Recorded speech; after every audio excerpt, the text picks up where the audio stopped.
Hello दोस्तों, आप central government के एम्प्लॉय हैं या स्टेट गवर्नमेंट के एम्प्लॉय हैं तो आपके लिए एवरी 10 ईयर हर 10 साल में एक सैलरी बढ़ने का अच्छा मौका आता है। एनुअल इंक्रीमेंट तो होता ही है, लेकिन पूरा जो हमारा पे का स्ट्रक्चर है उसको हर 10 साल में रिवाइज किया जाता है, जो कि ड्यू है 1 जनवरी 2026 से।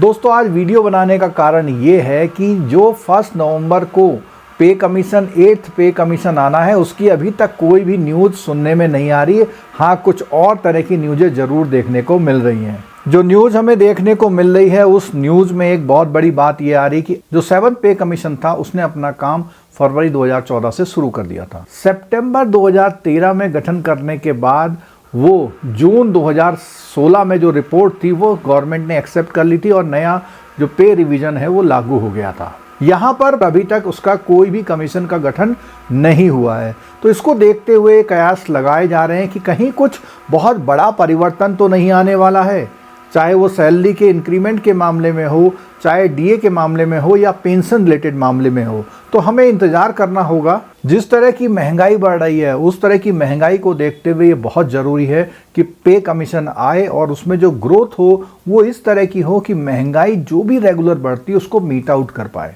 और हम सब कर्मचारी, लगभग 1 करोड़ से ज़्यादा कर्मचारी इस बात का इंतज़ार कर रहे हैं जो कि सेंट्रल गवर्नमेंट के हैं कि ये पे रिवीजन आए, और पे कमीशन आएगा तो रिकमेंडेशन आएंगी, डेफिनेटली बढ़ोतरी होगी। उसी के साथ जब सेंट्रल पे कमीशन आता है तो उसी की रिकमेंडेशन ऑलमोस्ट स्टेट में भी अडॉप्ट कर ली जाती है।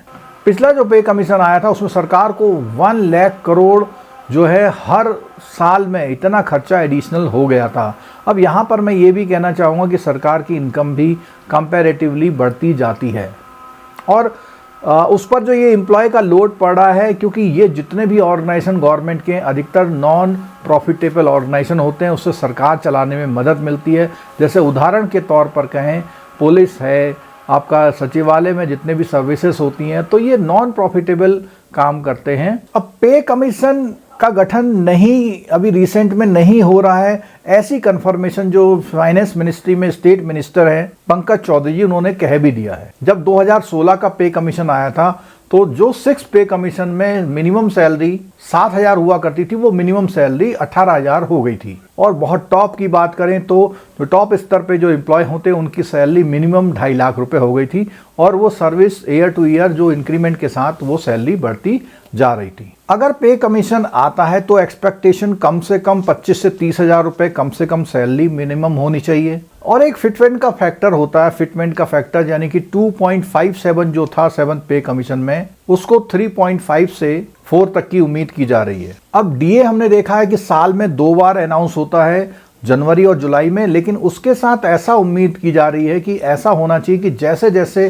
जो इंडेक्सेस हैं, इन्फ्लेशन हमारे वहाँ बढ़ता है उसके हिसाब से अलाइन हो जाना चाहिए डीए। जो लोग एम्प्लॉय रिटायर होने वाले हैं उनको फ़ायदा मिलेगा इस 8th पे रिवीजन का, अगर ये टाइम से हो जाता है तो। इसके अलावा कुछ अदर अलाउंसेस होते हैं, हाउस रेंट अलाउंस और अदर अलाउंस, इसके भी बढ़ने की संभावना बनी रहती है। और ये इन्फ्लेशन के साथ साथ डीए बढ़ने की जो पॉसिबिलिटी है उसके लिए बहुत डिमांड की जा रही है कि आपका डीए तो बढ़ता है 3%, महंगाई बढ़ जाती है 7%, तो इसको मीट आउट करने के लिए इन्फ्लेशन से लिंक बढ़ाने की मांग की जा रही है। अब जो बात आ रही है कि परफॉर्मेंस बेस्ड होगा, यानी कि जो इंक्रीमेंट मिलेंगे वो परफॉर्मेंस बेस्ड मिलेगा, उसके कुछ फेवर में और डिसफेवर में बातें हैं।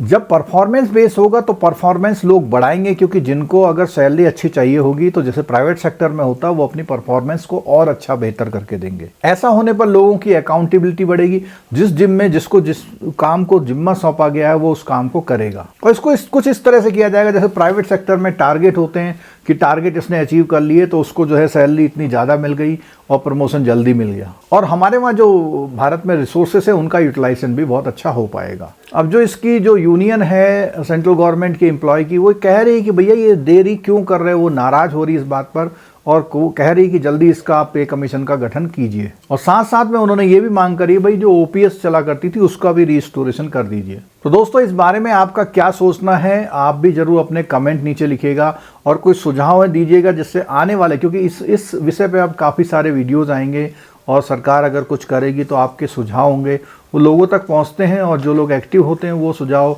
यूनियन तक और सरकार तक पहुंच पाएंगे। दोस्तों वीडियो कैसा लगा? अगर वीडियो अच्छा लगा तो लाइक कीजिएगा, और अगर अभी तक आपने चैनल सब्सक्राइब नहीं किया, चैनल सब्सक्राइब कर लीजिए, क्योंकि इस तरह के वीडियोस आपके लिए छोटे छोटे टाइम में एक अच्छे विषय को कवर करके मैं बनाने की कोशिश करता हूं, जिससे आपको कम समय में बेहतर जानकारी मिल पाए। वीडियो देखने के लिए बहुत बहुत धन्यवाद। Thank you so much.